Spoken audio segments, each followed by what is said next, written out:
Hectic. Welcome back, Hectic 99 family. You are still tuned in to our Thursday edition of Hectic 99. Thank you so much for watching. Of course, Namhlanje is all about that hectic talk. So we will continue with the conversation that we are speaking about. We're speaking about our rights as well as our responsibilities. And we are joined by our guys and girls from Rocklands Secondary School as well as Jody Williams. Give it up. In fact, on that note, of course, the project officer, I'd like to find out, first question here is, what are some of the most common cases that we can find in children's rights violation locally and or internationally? So that's a very difficult one because there are quite a few, but I think one of the most urgent or pressing ones is the terrible human rights violations that we have right here at home in our education sector or our education system.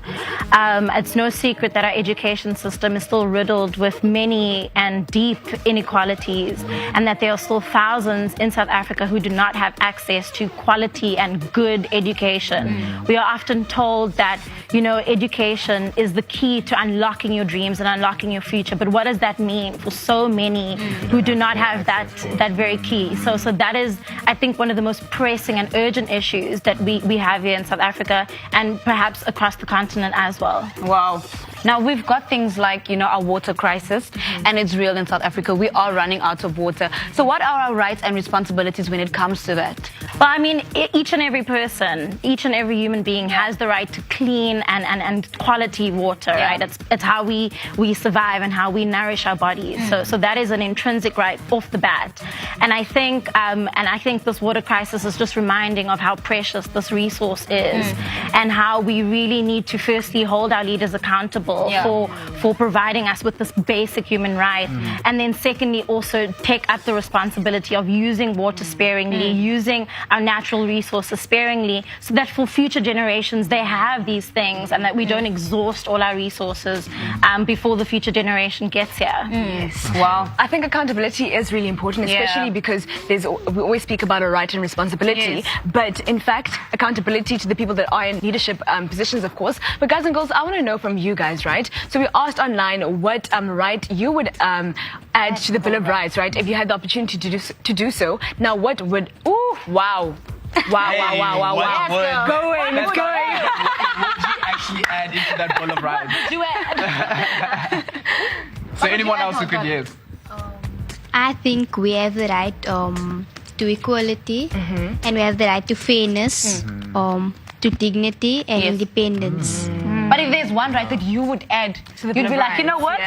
Add this right. What would it be? I would let all the children make their own rules. Oh, wow, girl! That's a good I feel like the country will go. Okay, would anyone else want to add another right or emphasize on a right that's existent right now? Anybody? Anybody? You're just like sitting there like, what would you like to add to the Bill of Rights? Or maybe emphasize on one. The right to speech, because most people, like, we have the processing, the protest of peace must fall. Yes. Some people making it violent. Yeah. They should actually, like with that right, they should stand up. Yes, it's a right to stand up, but not in the violent way. Yeah. That is so valid. Do you have another right that you'd add? Come on, you guys are boys though. Like, I feel like boys would just like add rights and things. You have no rights that you'd like to add? I mean, I would like to add that all of us children we need to sleep like 8 o'clock. But now I wanted to change, like, we can sleep past that.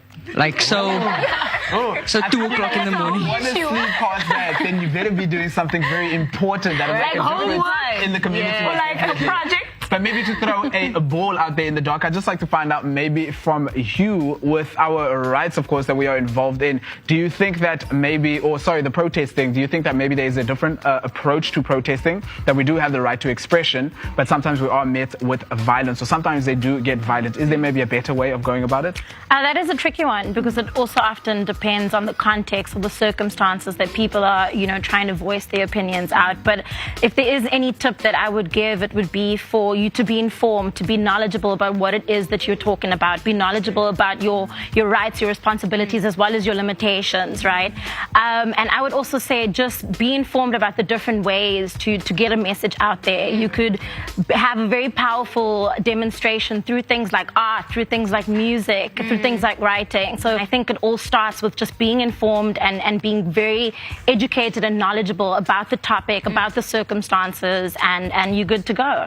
Oh, wow. Thank you so much, Jody. Thank you so much, boys and girls, for all of that. Guys, I think it is really important to remember that there are other ways of protesting and expressing yourself, so we should look into that. But guys, we are going to check out a quick